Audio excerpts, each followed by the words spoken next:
নমস্কার, বাংলা মন থেকে বলছি সন্ময় বন্দ্যোপাধ্যায়। আবারও পিছলে পড়ল সরকার, স্কুল সার্ভিস কমিশন সরাসরি কলকাতা হাইকোর্টে। সেই নিয়েই আজকে প্রতিবেদনে কিছু নতুন তথ্য দেওয়ার জন্য আপনাদের কাছে এসেছি। আপনারা জানেন, টেন্টেড যারা দাগি, মানে যারা চিহ্নিত দাগি এবং যারা তৃণমূল নেতাদের লক্ষ লক্ষ টাকা দিয়ে চাকরি পেয়েছিল, যাদের চাকরি বাঁচানোর জন্য নবান্ন সুপার নিউমারি পোস্ট পর্যন্ত তৈরি করেছিল, যাদের চাকরি বাঁচানোর জন্য মমতা বন্দ্যোপাধ্যায় থেকে ব্রাত্য বসু ডেসপারেট, চক্ষু লজ্জাবিহীন একটা সরকার, একটা শয়তান প্রশাসন এই মুহূর্তে পশ্চিমবঙ্গের মাটিতে বিরাজ করছে। চক্ষু লজ্জাটা উঠে গেছে সরকার। একটু ভালো করে খেয়াল করে দেখুন, কলকাতা হাইকোর্টে গিয়ে জাস্টিস সৌগত ভট্টাচার্যের বেঞ্চে বলছেন চিহ্নিত দাগিদের বাদ দেওয়া যাবে না। যেই মামলায় সওয়াল করছেন কল্যাণ বন্দ্যোপাধ্যায়, অ্যাডভোকেট জেনারেল কিশোর দত্ত বলতে গিয়ে বলছেন আমাকে পরীক্ষায় যদি বসতে না দেওয়া হয়, অর্থাৎ আমিটা কে, সরকার না আমিটা দাগি, অর্থাৎ সরকার আর দাগি মিলিবে হবে সব একাকার, সেই কনসেপ্টে চলে যাচ্ছে। অর্থাৎ সরকার প্রকাশ্যে দাঁড়িয়ে নির্লজ্জের মতো নিজেদের টেন্টেড বলেও চিহ্নিত করছে।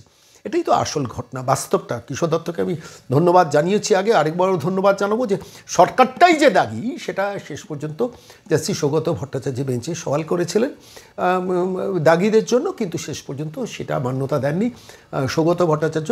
মহামান্য বিচারপতি সরাসরি এখান থেকে বাদ দিয়ে দিয়েছেন যে না, এই চিহ্নিত দাগি সুপ্রিম কোর্টের নির্দেশ, এদের বসতে দেওয়া যাবে না। কিন্তু তাও সরকার ডেসপারেট। সরকার গিয়ে কলকাতা হাইকোর্টে বলছে, স্কুল সার্ভিস কমিশন বলছে যে 2,07,000 যারা পরীক্ষার্থী নতুন করে ফর্ম ফিল আপ করেছে তাদের মধ্যে 1801 জন দাগি, সর্বমোট নাকি 1801 জন দাগি, অর্থাৎ সেই সংখ্যাতেও জালিয়াতি, জল মিশিয়েছে, মানে কমিয়েছে। তার মধ্যে মাত্র 188 জন দাগি, 188 জন দাগি নাকি ওই 2,07,000-এর মধ্যে ফর্ম ফিল আপ করেছে। আচ্ছা বলুন, একটা সরকারের কল্যাণ বন্দ্যোপাধ্যায়, কিশোর দত্ত এন্টায়ার টিম নিয়ে তাহলে 188 জনের জন্য মাঠে নেমেছেন চিহ্নিত দাগি, যারা সাদা খাদার মাস্টার, যারা তৃণমূল নেতাদের 15 লাখ 20 লাখ 25 লাখ ভাইপোর অফিসে কাকুকে টাকা দিয়ে যারা চাকরি পেয়েছেন, সংখ্যাটা 188। আমি আইনজীবী সুদীপ্ত দাশগুপ্তর ওপিনিয়নটা চেয়েছিলাম, বললো ওটাও সাংঘাতিকভাবে একটা জালিয়াতি।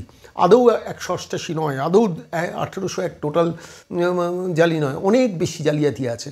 ফলত বারবার আদালতে ধরা পড়ে যাচ্ছে। এদিন কি হলো? এদিন মহামান্য বিচারপতিদের বেঞ্চে, যেখানে সৌমেন সেন এবং মহামান্য বিচারপতি স্মিতা দাস দে তাঁদের বেঞ্চে যে শুনানিটা হলো, সেই শুনানিতে রাজ্য সরকার এবং স্কুল সার্ভিস কমিশন গিয়েছিল জাস্টিস সৌগত ভট্টাচার্য যে চিহ্নিত দাগিদের বসতে দেওয়া যাবে না বলে যে রায়টা দিয়েছেন, সেই রায় নিয়ে চ্যালেঞ্জ করে গিয়েছেন ডিভিশন বেঞ্চে। তার আগে জাস্টিস সৌগত ভট্টাচার্যের বেঞ্চ যখন সৌগত ভট্টাচার্য মহামান্য বিচারপতি যখন বলে দিয়েছেন যে না, চিহ্নিত দাগিরা পরীক্ষায় বসতে পারবে না, সুপ্রিম কোর্টে যে নির্দেশ আছে সেটাকে মানতে হবে, আবার সেটাকে চ্যালেঞ্জ করতে সেদিনই স্থগিতাদেশ দিচ্ছেন মহামান্য বিচারপতি সৌগতদের দেননি। আবার সেটা নিয়ে ডিভিশন বেঞ্চে রাজ্য সরকার এবং স্কুল সার্ভিস কমিশন যায় এবং তার শুনানি ছিল আজকে। এবং সেই মামলায় কল্যাণ বন্দ্যোপাধ্যায়, কিশোর দত্ত, কল্যাণ বন্দ্যোপাধ্যায় দেখছিলাম ভার্চুয়ালি অ্যাটেন্ড করছেন, কিশোর দত্ত একদম এতে থেকে, মানে আমি বলছি আদালত কক্ষে থেকে সওয়াল করছিলেন চিহ্নিত দাগিদের যেভাবে হোক বসতে দেওয়া হোক, কারণ তারা তো আলটিমেটলি টাকাটা ফেরত চাইবে। এরপর ভাইপোর অফিসে গিয়ে টাকা ফেরত চাইবে, নবান্নে গিয়ে, কালীঘাটে গিয়ে টাকা ফেরত চাইবে, ভয় তো আশঙ্কা তো আছে। ফলত তাদের জন্য ডেসপারেটলি কল্যাণ বন্দ্যোপাধ্যায় কিশোর দত্তরা সওয়াল করলেন।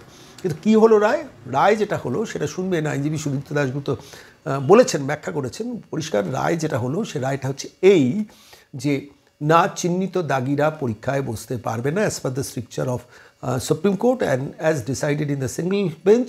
সেটাই ফাইনালি ডিভিশন বেঞ্চে সেটাকেই মান্যতা দেওয়া হলো।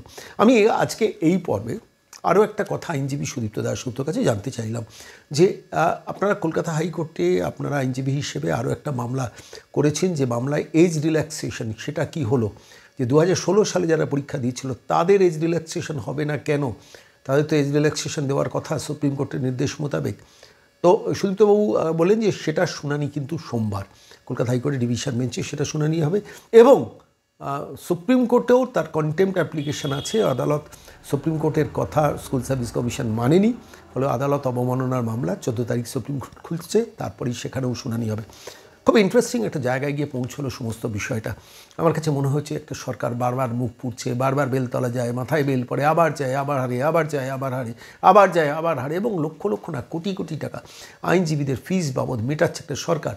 চিহ্নিত অপরাধীদের, যাদের কাছ থেকে টাকা নিয়েছে এই সরকার, যাদের কাছ থেকে টাকা নিয়েছে তৃণমূল দলের নেতা থেকে ভাইপোর নেতৃত্বে ভাইপো গ্যাং যে টাকা তুলেছে, তাদের বাঁচানোর জন্য কি ডেসপারেশন একটা সরকারের। কিন্তু যাই হোক, ঈশ্বর মুখ তুলে তাকিয়েছেন, একদম পরিষ্কার পিছলে পড়লো নবান্ন এবং পিছলে পড়লো স্কুল সার্ভিস কমিশন। মুখ পুড়লো, তাতে কিছু এসে যায় না, এদের মুখটা আগেই বারবার পুড়েছে, আবারও পুড়লো। কিন্তু দিনের শেষে তো আমার আপনার ট্যাক্সের টাকাটা গলে যাচ্ছে অপরাধীদের বাঁচানোর জন্য, চিহ্নিত দাগীদের বাঁচানোর জন্য, তাই নয় কি? ভাববেন, আমরা লেটেস্ট আপডেটটা নিয়ে আজকে বাংলার মনে এলাম। আর মহামান্য বিচারপতি সৌমেন সেন, মহামান্য আরেকজন বিচারপতি যে ডিভিশন বেঞ্চ, সেই ডিভিশন বেঞ্চে রাজ্য সরকার কীভাবে পিছলে পড়লো, স্কুল সার্ভিস কমিশন কীভাবে পিছলে পড়লো, আইনজীবী সুদীপ্ত দাশগুপ্তর মুখ থেকেই শুনুন। সিঙ্গল বেঞ্চে সৌগত ভট্টাচার্য মহামান্য বিচারপতি, তার রায়ের বিরুদ্ধে রাজ্য সরকার স্কুল সার্ভিস কমিশন ডিভিশন বেঞ্চে গিয়েছিল। সেখানে একটা চেষ্টা করেছিল যে যারা টেন্টেড তাদের চাকরিতে বসানোর জন্য একটা ডেসপারেট মামলা করেছিল গতকাল, এবং আজকে তার শুনানি হলো। কি হলো, কোন বেঞ্চে হলো, একটু যদি ডিটেলে বলেন। ডিভিশন বেঞ্চ রাজ্য সরকার এবং কমিশন দুজনের অ্যাপিলই খারিজ করে দিয়েছে এবং রায় বহাল রেখেছে যে কোনো টেইন্টেড ক্যান্ডিডেট এই পরীক্ষায় বসতে পারবে না। এবং অবাক বিষয় যেটা শোনাবো আপনাকে, আমি বলছি, আমি বুঝতাম কোনো যাদের নাম এরম টেন্টেড কোনো ক্যান্ডিডেট গেছে যে আমাকে বসতে দেওয়া হোক, এখানে তারা আসেনি। কারা এসছে? রাজ্য সরকার এবং কমিশন, যারা আর্টিকেল স্ট্যাটিউটারি অথরিটি, তারা এসে বলছে যে এই অযোগ্যদের বসতে দেওয়া হোক। তাহলে তো বোঝা গেল অযোগ্যদের, তারা চায় অযোগ্যরা বসুক। পরিষ্কার। এরপরে আর কোনো সন্দেহ নেই যে কমিশন আর রাজ্য সরকার অযোগ্যদের জন্যই সবকিছু করছে, তাদের বাঁচানোরই চেষ্টা। আমি আরো একটা জিনিস দেখছিলাম যে এখনো পর্যন্ত ফর্ম ফিল আপ যারা করেছেন কোর্টেই, গত পরশু না তার আগের দিন হিয়ারিং উঠে এসছে, 1801 জন টেন্টেড আছেন, তার এটাও মধ্যে ভুল ফিগার শর্মাবাবু, আপনাকে আমি বলছি এই আচ্ছা ফিগারে যাবেনই না। কারণ আচ্ছা সুপ্রিম কোর্ট নিজে বলেছে, একবার বলছে 7,000, একবার 10,000, একবার 5,000, এখন আবার নিজের মতন একটা ফিগার বলছে 1800। এই দিকে যাবেনই না।